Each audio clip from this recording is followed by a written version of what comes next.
Kami izin update penyidikan atau pengungkapan kasus perampokan di sebuah toko jam, di mana 18 jam tangan mewah itu diambil oleh tersangka.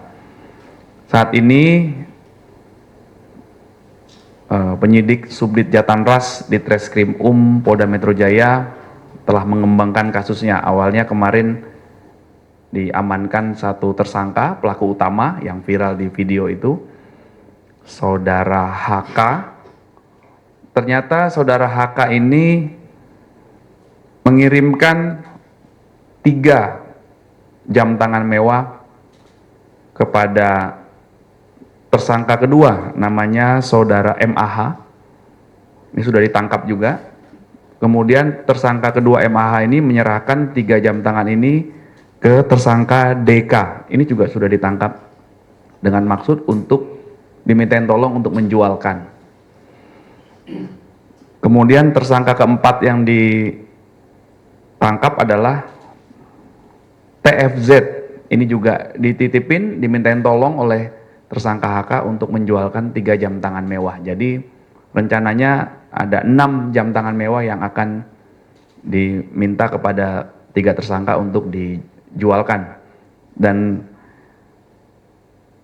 12 jam tangan lainnya rencananya akan dilakukan atau dijual juga oleh tersangka HK. 18 jam tangan mewah ini terdiri dari 6 buah jam tangan merek Audemars Piguet, ya, kemudian 2 jam tangan mewah merek Patek Philippe, dan 10 jam tangan mewah merek Rolex. Terhadap tersangka HK itu diterapkan atau dijerat pasal 365 KUHP tentang pencurian dengan kekerasan, ancaman pidana maksimal hukuman mati atau seumur hidup. Kemudian terhadap 3 tersangka lainnya yang diduga melakukan pertolongan jahat atau menerima titipan, menerima gadai, membantu menjualkan barang hasil kejahatan, itu dijerat pasal 480 KUHP dengan ancaman pidana maksimal 4 tahun. Selanjutnya penyidik masih mengembangkan terus kasus ini. Setelah tersangka diperiksa, ternyata tersangka HK ini sempat rekam di CCTV tanggal 4 Juni. Kejadian kan tanggal 8, ditangkap tanggal 11. Tanggal 4 Juni sempat terekam di CCTV toko bahwa tersangka sedang berpura-pura sebagai pembeli.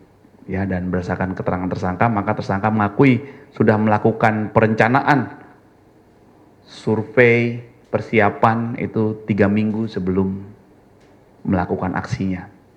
Dan saat melakukan aksinya, tersangka sendirian datang ke TKP, kemudian mengancam 3 saksi, karyawan di bawah diikat, dimasukkan ke dalam toilet, kemudian naik ke atas, ketemu saksi lainnya, karyawan diancam untuk menunjukkan di mana etalase jam, kemudian 18 jam diambil. Ini semuanya sudah diamankan oleh penyidik. Ya, mohon waktu nanti akan dilakukan rilis, press release, ya. Itu update-nya rekan-rekan. Untuk jam.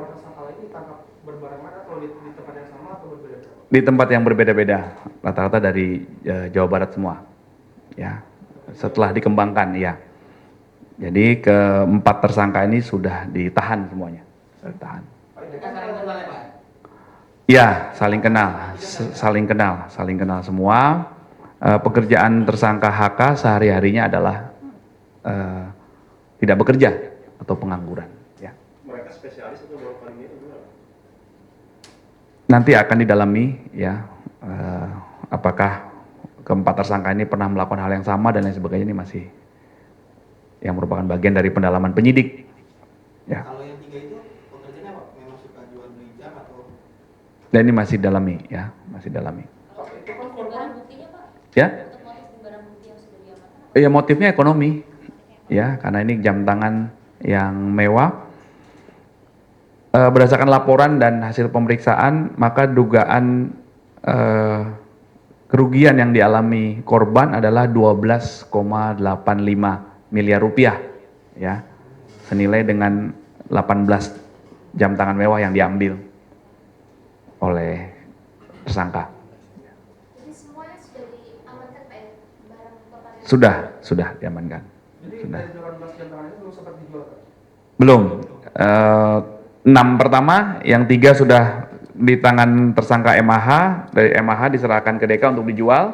Kemudian yang 3 lagi sudah diserahkan ke TFZ, namun akhirnya semuanya berhasil diamankan oleh Sudin Jatanras dan belum sempat dijualkan. Yang 12 lagi rencana awal tersangka HK juga akan dijual. Pak Kabit izin memastikan si HK ini dia tuh mantan pegawai apa bagaimana? Soalnya kok Buk- berani banget dia mau. Bukan. Ya, melakukan aksi nekatnya dengan menggunakan ada dua senjata tajam yang sudah diamankan yang dibawa oleh pelaku karena niatnya ingin mencuri jam itu, ya, dan sudah melakukan survei 3 minggu sebelumnya dan sempat terekam di CCTV TKP itu tanggal 4 Juni, artinya terekam 4 hari sebelum dia melakukan perampokan ini. Tapi dia mengakui bahwa sudah melakukan survei selama 3 minggu sebelum kejadian. Kalau Ya. bisa saya pastikan tadi barang buktinya ada senjata tajam, kemudian ada CCTV dan ada 18 jam. Ya, kemudian pakaian yang digunakan tersangka dan handphone tersangka dan juga handphone salah satu korban yang sempat dibuang ke Bandung. Itu juga diamankan. Pak, itu kan toko jam mewah, Pak. Apa nggak ada tugas keamanan di lokasi atau gimana? Baik, nanti kami pastikan ya, karena di bawahnya toko ini kan, toko pakaian ya. Pak, itu kan korban sempat diikat di kamar mandi ya, Pak? Iya. Itu ada perlakuan tindakan kekerasan yang dilakukan tersangka atau hanya diikat terus dibasuh? Ya, diancam dengan senjata tajam, kemudian diminta masuk ke toilet dan diikat. Itu makanya pasal pidana yang dipersangkakan terhadap tersangka HK adalah pencurian dengan kekerasan, sebagaimana diatur di pasal 365 KUHP. Berempat itu sindikat. Ya, ini masih didalami apakah ini baru sekali dan lain sebagainya, karena pada faktanya itu yang saya sampaikan tadi. Begitu tersangka berhasil mengambil jam ini, 3 diserahkan ke satu kelompok ini, yang satu lagi diserahkan ke tersangka yang lain. Pak Kabit, dari pengakuannya dia sejauh ini, pengakuan HK sejauh ini tuh jam ini mau dijualnya lebih murah atau kayak gimana, Pak? Ya, ini masih didalami ya. Yang jelas dia sudah kemarin sempat menguasai hasil kejahatannya dan berencana akan dijual. Nah, ini juga kami mengimbau kepada masyarakat agar tidak membeli barang hasil kejahatan. Ya, kalau jam tangan mewah ini maka ada sertifikatnya, ada kwitansi, ada boxnya, kemudian harganya juga bisa di search di search engine atau bisa ditanyakan di berbagai toko di sini. Artinya kalau tidak ada oknum masyarakat yang tidak mau membeli barang-barang hasil kejahatan, tentunya orang juga akan malas nanti mencuri jam tangan mewah kan, karena nggak ada yang mau berani beli. Nah, ini juga kami ingatkan untuk mempersempit ruang gerak para pelaku kejahatan, maka perlu kerjasama dan dukungan semua pihak, ya. Bisa saja dia berniat mencuri jam tangan mewah, tapi kalau nggak ada yang mau beli kan, nah ini buat apa dia mencuri, ya? Pak Kabit, itu kan katanya udah survei 3 minggu sebelumnya. Ya, Total berapa kali survei dia? yang jelas itu keterangan tersangka dan sempat terekam di CCTV TKP tanggal 4 Juni atau 4 hari sebelum kejadian. Berarti baru sekali ketahuan dia terekam survei itu langsung sebagai. Ya, itu keterangan tersangka melakukan survei sejak 3 minggu dan terekam di CCTV tanggal 4 Juni. Pak Kabit, dalam melakukan aksinya dia ada di bawah pengaruh alkohol atau narkoba? Kan Ini masih didalami ya, itu SOP juga, nanti kami cek hasil tes urinnya dan lain sebagainya. Tapi dari keterangan saksi ada hal yang mencurigakan nggak Pak? Dari kedatangan? Berdasarkan keterangan penyidik, maka saat tersangka HK masuk itu berpura-pura sebagai pembeli, kemudian mengarah kepada toilet, kemudian berpapasan dengan karyawan, ada 3 saksi diancam, 3 laki-laki diancam, kemudian diikat, kemudian baru naik ke lantai 2. ketemu dengan saksi yang lainnya, penjaga toko jam diarahkan untuk menunjukkan etalase jam dan dibawa 18 jam itu. Ya? Oke. Apa lagi? Yang itu? Video. Ya. Rekan-rekan terkait video yang viral dari beberapa siswi SMP ya, kami mengaturkan prihatin ya, dan ini seyogianya tidak terjadi. Upaya Polda Metro Jaya dalam menangani peristiwa ini adalah yang pertama dari Polres Metro Jakarta Pusat, rekan-rekan dari Polsek dan Babin Kamtipmas bersama-sama dengan 3 pilar di tingkat kecamatan sudah melakukan upaya komunikasi dengan anak yang diduga menyebarkan video ini, kemudian berkomunikasi dengan pihak sekolahnya, dengan orang tuanya, bahkan kemarin hari Rabu sudah dilakukan pertemuan juga dengan Disdik DKI ya. Kemudian untuk pendalaman penyelidikan peristiwa ini sedang dilakukan atau ditangani oleh Subdit Siber di Treskrimsus Polda Metro Jaya.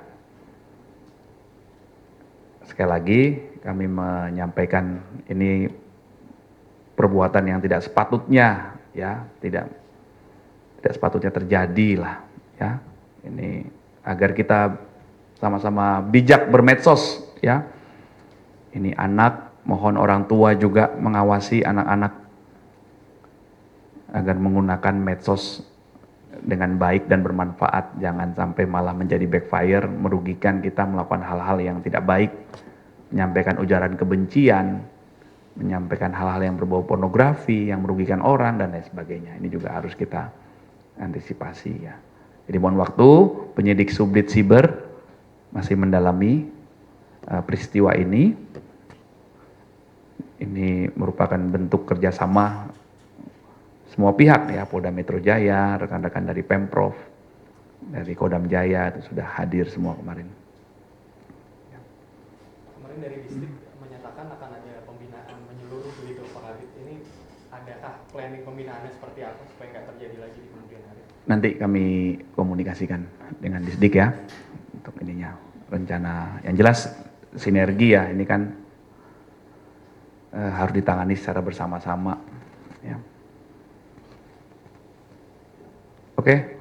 Pak, soal yang Ibu Aka itu bagaimana hasil tes psikologi? Nanti kami update lagi ya, nanti sore atau besok pagi biar. Kalau soal si M itu apakah udah ditangkap Pak?